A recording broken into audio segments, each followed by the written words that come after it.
I could still call this the Walkaway dress because of how many times I walked away while making it. Thanks, I worked on that one all week.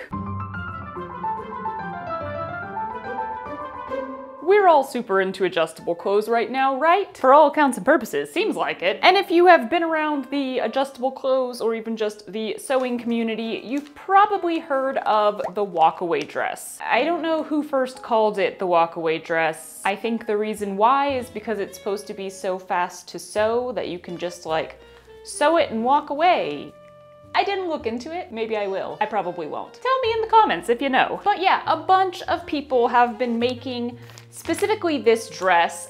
This is the reproduction pattern from Butterick, which I have heard through the grapevine tends to not fit people well, tends to have fit issues. But also I've just been seeing a lot of stuff inspired by this dress. I'm sure there are a lot of other inspirations, but in general, what I would call, and what other people are calling, wrap pinafores. These dresses that are basically only attached at the shoulder seams. The whole thing goes over your head like a smock kind of thing.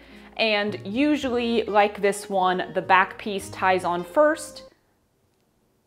Lies, my head did that backwards. The front piece ties on first, and then the back piece ties in the front. In fact, I just saw another wrap pinafore on Instagram like an hour ago while I was poop scrolling. Don't act like you don't do it too. So I got this pattern back before I really started sewing clothes, back when I thought, maybe I'll sew patterns. And I've been kind of meaning to make it, but I was pretty sure right from the start that I don't really want to make specifically this. I'm gonna make my own version. Of course I am. I love that there's so many different takes on the wrap pinafore. It's such a classic piece of clothing, so comfortable looking, so adjustable. Everyone can make it to their own preferences. I've got a few preferences of my own, and the first one is knit. I think I most commonly see these wrap pinafores in like linen and light breezy, you know, summery natural fibers, and natural fibers are amazing. I know a lot of people are super into natural fibers right now. I am not one of them. I like knit, and I don't mind if it's polyester. Other things that I'm going to change according to this pattern, I'd like to see if I can put like a flounce or a butterfly sleeve on it. Ow! Oh, what the fuck? That was weird. That was just like a normal knuckle crack, but it hurt a lot. I'll pretend I'm not worried about that. Because it's knit, I think I can avoid the thing that I hate doing, which is putting darts in the bust that you can see on these. I think that's pretty common for the woven material wrap pinafores, is to put some sort of dart so that it fits to your boobs. You don't have to do that on knit because it'll just stretch to your boobs. Yet another reason why I love knit. Anything else I'm planning to change? I feel like there was something else I was gonna change, but now I can't remember, so whatever. And now, a word from our sponsor. I'm so excited to tell you that this video is sponsored by Skillshare. Yay! Y'all, the more this channel grows, the more business facets it develops, and as someone who typically stays on the creative side of things, that can be really overwhelming. I've been watching Brooke Glazer's class, Make a Living as an Artist, Strategies for Crafting Your Creative Business. And I love how she approaches the areas that can feel out of my wheelhouse from the perspective of a creator. Pursuing a creative career is both exciting and challenging, and Skillshare offers classes that can help you every step of the way. If you're struggling to know your worth as an artist, they have classes on building your creative confidence. If you're diving into a side hustle, there's courses on time management and increasing your productivity. If you're interested in turning your creativity into a career, this is a great first step. The first 1,000 people who click the link in my description will get a 1-month free trial of Skillshare. So join today and start exploring. And now, back to the video. So yeah, we're gonna start from scratch here and just kind of draft this out myself. It doesn't seem like it'll be difficult. I do want a full circle skirt, if possible, for the back panel, and then I think I'm gonna do a half circle on the front panel. You know how I feel about swoosh. So I pulled these two matching-ish, close enough, knits from my stash. Yo, I have a serious problem with my fabric stash. Most of my materials that have some sort of print or design, anything interesting about them, almost all of them, the vast majority, is stripes. Now that's all well and good, except what is the one pattern that you probably don't want to use on a circle skirt? The thing that I keep making over and over and over again because I love it so much? That's right, it's stripes, because if you cut out a circle skirt on stripes, your stripes are going to be this way in one place and they're going to be this way in another place, and you can. I've already done it. But it's like, it's not ideal. Stripes and circle skirts just aren't like the best combo. And yet, I keep buying stripes. Why is this? I don't know. But yeah, I thought I would do stripes on the front panel and then the solid color on the back panel. Oh, I think this was the thing that I said I was gonna change. I'm gonna line the bodice. So, where to start? I have done enough circle skirts now that I just know what my waist radius is for a full circle, which is like 4.77, and I always just do 5. So that means it'll be about 24 inches long.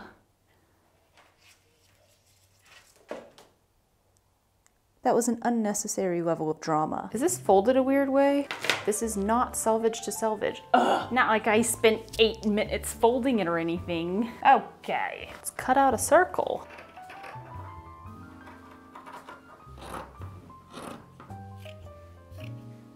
Oh wait, I remember what the actual other thing I was gonna change is.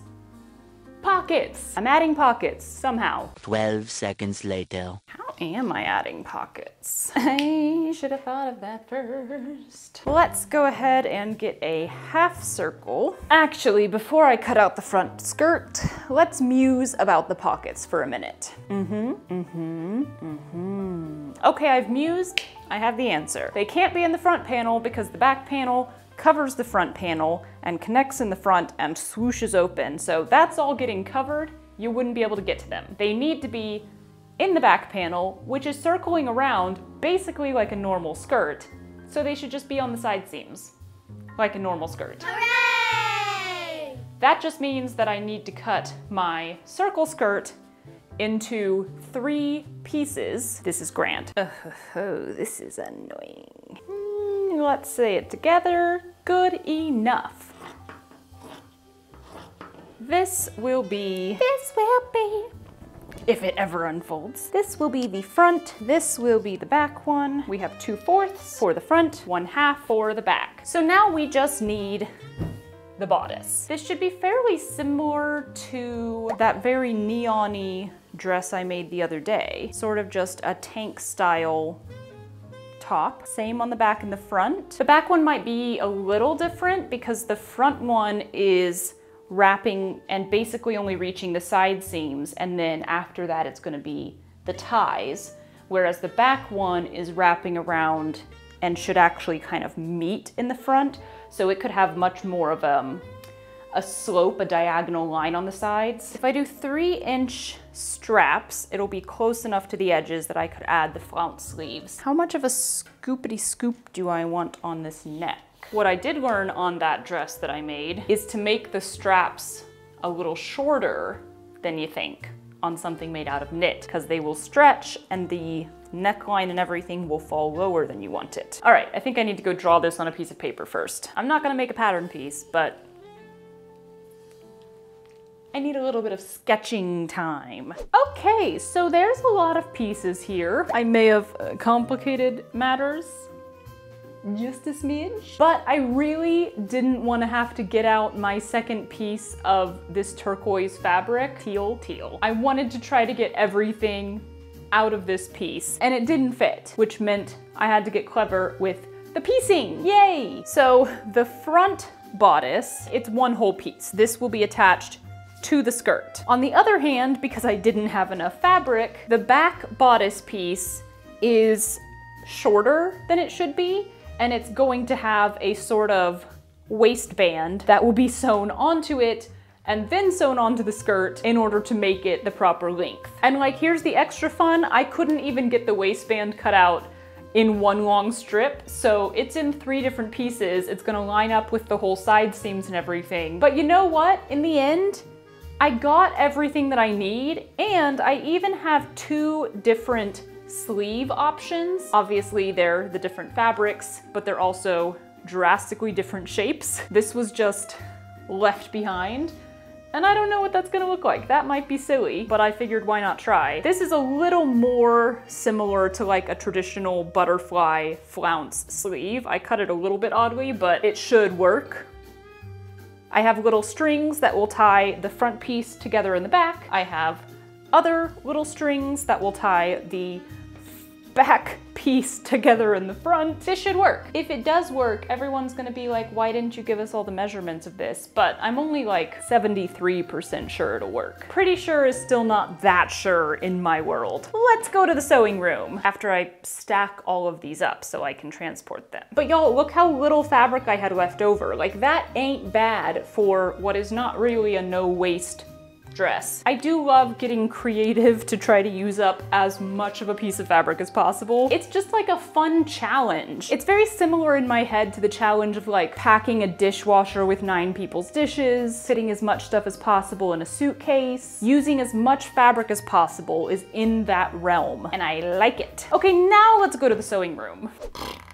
Oh, y'all, I carry so much of my stress in my jaw, and there has been a bit of stress this morning regarding the housing situation because, yeah, we still haven't closed on that house yet.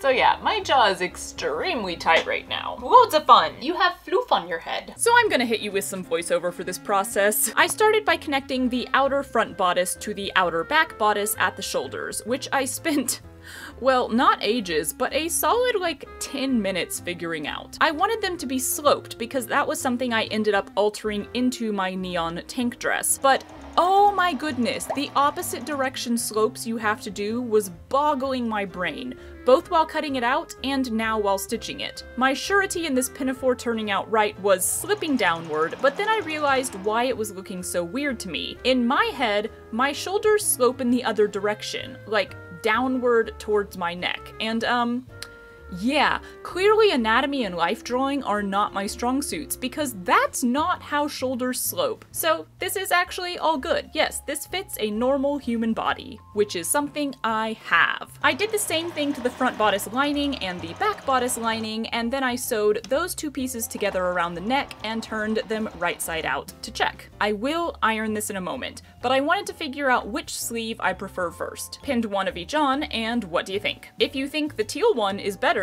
you have chosen incorrectly. So sorry. If you prefer the striped one though, congrats! I'm totally choosing it because your opinion means so much to me, even though this was filmed weeks ago and the power of choice is an illusion. Okay, enough of that. I ironed, I promise, and then really poorly roll hemmed the sleeve floofs. I hate doing tiny rolled hems, especially on curved edges. It takes me straight back to my days altering bridal wear. Yeesh. Then it was time for a break because Matt and I decided to obliterate our house stress by flopping onto the couch and watching TV for the rest of the night. Did it help? Sure.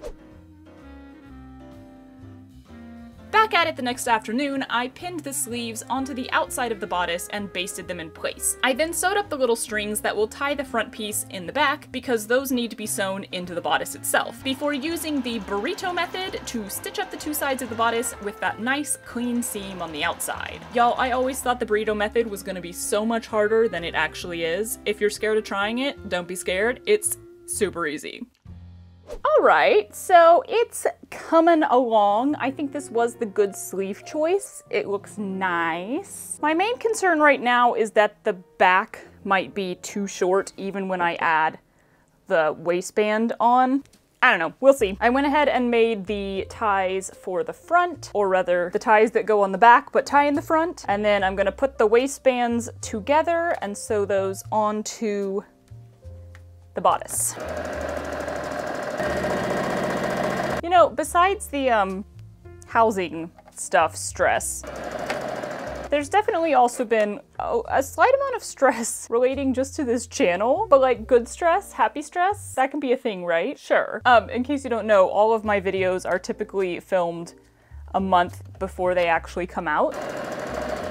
So as I'm filming this project right here, the channel is starting to grow, which is incredibly exciting. And that is really thanks to all of you guys. So thank you so much for watching, for commenting, for liking, for subscribing, for all of those YouTuber-y things. Obviously, the algorithm plays a part. The algorithm has decided to show me to some new people, but it's you guys then watching the videos and then going to watch another video. Like, that's what makes the algorithm decide to show me to even more people. So it is you guys who have done this lovely thing, and I very much appreciate it. It's just really exciting after having treated YouTube like a full-time job for a couple years now? Time is weird. However long it's been. It's exciting after treating it that way for a while to actually just be starting to get bigger numbers. I hate that it's about numbers, but it is about numbers. But it's not even really about the numbers. It's exciting to me that this community is growing. I've really just had so much fun learning how to sew. It's pretty empowering sewing your own clothes or sewing anything, whether you're into, you know, clothes or quilting or purses or stuffed animals. Like, creating anything for yourself is a really empowering feeling, and it has brought me great joy. So it also brings me great joy to hear from more and more people that they're being inspired to give it a try themselves, or that, you know, they're pulling out their sewing machine that they haven't touched for years and they're gonna give it a try again. Whatever it may be, that's really meaningful to me. Let me go iron these real fast. But also, one of the joys of getting higher views is, you know, getting paid more. So thank you for all of your support, because you just watching a video means that I have crept a little closer to an actual full-time income. It was funny to me on the patchwork dress video, all of the quilters in the comments, I knew it was coming, were all like, why didn't you use a rotary cutter and mat to cut out all those squares? It's not like I hadn't considered that as a possibility, but I don't have a rotary cutter and mat, and they're not cheap. I almost bought one several months ago and they were on sale and I was still like, So sometimes people don't do what seems to be the easiest solution because they can't afford it. And of course, I have some money to put back into this, into my sewing obsession. But it hasn't been much up till now. And I'll be honest here, I would much rather spend it on unnecessarily large fabric hauls of really inexpensive fabric, because that's who I am. I'm really bad at investing in equipment and tools and stuff because it's just not as fun for me. I'm always like, I'm getting by. I'm gonna complain every other video that I don't have a serger, but I'm still not gonna invest in one. But now, thanks to the rise in support, I am gonna start investing in stuff. Get some things that will make all of this even easier. Also, all of those comments cracked me up because everybody was like dying that it took me 4 hours to cut things out. And I guess this is because I come from embroidery. In embroidery, I can spend 4 hours working and cover like this much space. So I was thrilled that it only took me 4 hours. Like I think I said in that video, I was expecting it to take me like days. And then I was like, damn, I got it done in 4 hours. Good on me. And then everyone in the comments was like, oh my God, I'm dying that it took you 4 hours. Just goes to show, we all come to sewing with very different perspectives depending on where you started, what you make, what your creating style is. Anyway, I think I've gotten slightly off the rails, but I was talking about stress. Yes, I'm back. So it's interesting because I think every time your visibility and your interactions on any form of social media go up, there's sort of an adjustment period. So like for me, I really did enjoy before going through and like reading every single comment and responding to as many as possible. And you reach a point where that's just not feasible anymore. I could try to do that, but then I wouldn't have time to actually put out another video. So do know that I am reading your comments. I'm reading as many of them as I can, and I absolutely love hearing from you. Please don't stop telling me all of your stories and giving advice. And just know that if you do have an actual question for me, I will try to find your comment and answer it. Anyway, so I'm in that adjustment period right now of adjusting to just more engagement. More engagement is amazing, but as a massive introvert, even online engagement can be a little overwhelming at times. But I will adjust and the stress will all dissipate and it will all be grand. So all of that to say, again, thank you so much. I don't know, it's just so cool to me and I feel so completely honored, and I'm gonna sew now. I'm sewing the waistbands together onto the back bodice. So I need to get the waistband ties into the ends of the waistband. I was kind of thinking about tapering these because the ties are so small. I don't know, but can I do that evenly? There's the rub. God, I want to wing it so badly, but I have two sides and they need to match-ish. After several minutes of trying to get the perfect angle on the ends of the back panel waistband, I remembered that the skirt actually goes all the way around to the front, and angling probably isn't a good idea. So I just sewed the ties onto a straight end and called it a day. Whatever. And yeah, here's the bodice. It's actually looking pretty dang good, I think, although I must admit I did not intend for this piece to be quite as high-waisted as it's looking right now. I tried to compensate for the weight of the knit, like I had to do on my neon dress, so maybe once the skirt is on there, it'll pull it down more to what I was imagining, but yeah, I think I just made it all a bit too short. Honestly, it's fine either way because, you know, I wear a lot of stuff on my high waistline anyway. I quickly hemmed up the sides of the front skirt panel and then stitched the whole thing onto the front bodice, top stitching the lining down, and tra-la! I'll wait to hem it until I get the back one finished, just in case there are length discrepancies. I'm kind of expecting them. And at that point, I took a break to make cookie dough with Matt, and yes, I do mean cookie dough. Hi! If you've seen any of my baking videos, I'm sure you're aware that I have absolutely no fear of salmonella, so yeah, we eat it like this.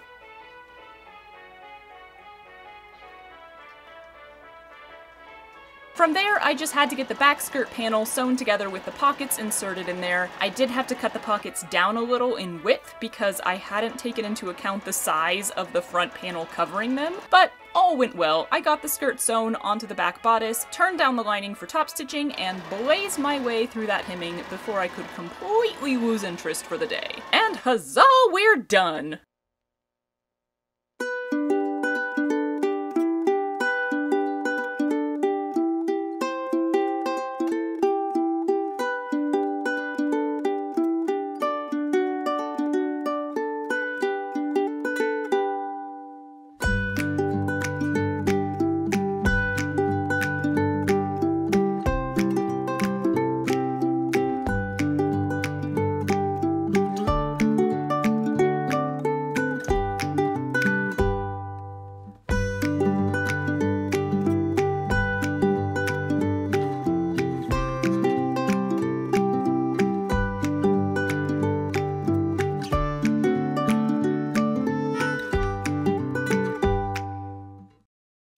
Alright, well, if you're still here, thanks for sticking with me to the end. I know I've been rather, distracted and chatty and, you know, lightly stressed in these last few videos and projects, and, yeah, I don't know if that's gonna change anytime soon. It will.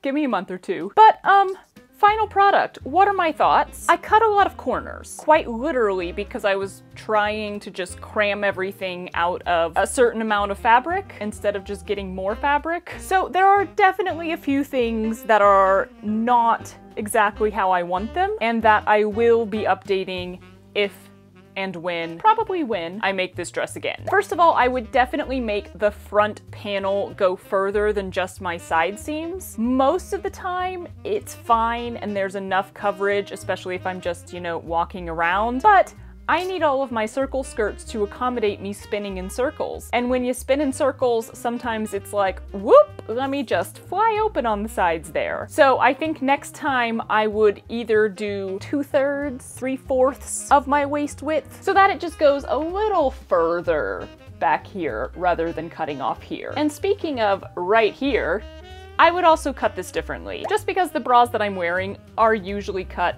about like this. Usually I'm wearing a sports bra because why not? But still, I don't really want them to show on the sides, so I think I would probably leave the back one cut about the same as what it is, but try to taper the front panel in a little bit faster under the armpits. Oh, the last thing that I would fix is the whole back panel needs to be able to be smaller. You can always tie this looser. It doesn't have to meet in the middle. So, you know, if you want a looser fit or if you gain some weight or whatever, that's easy.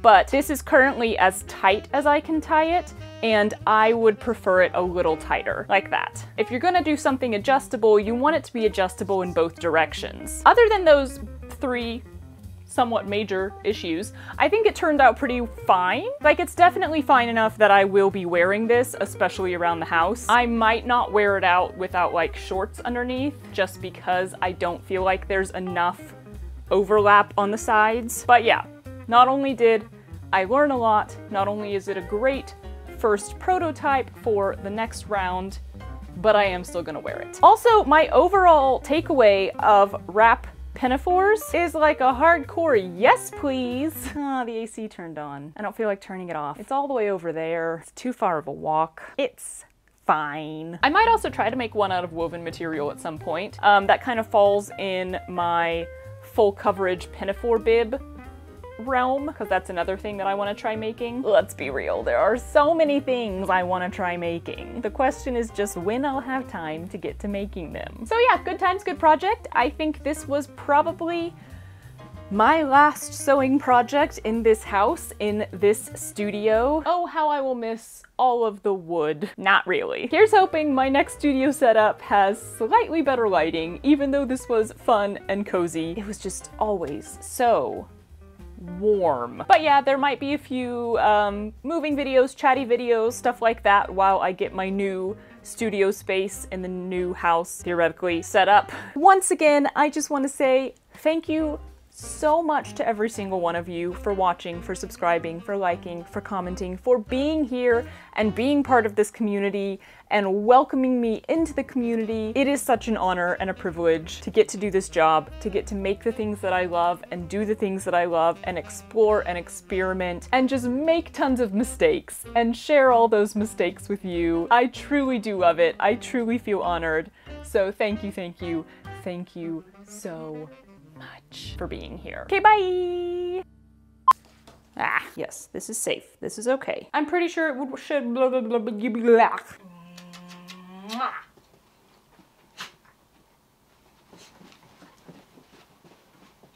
Sneezy!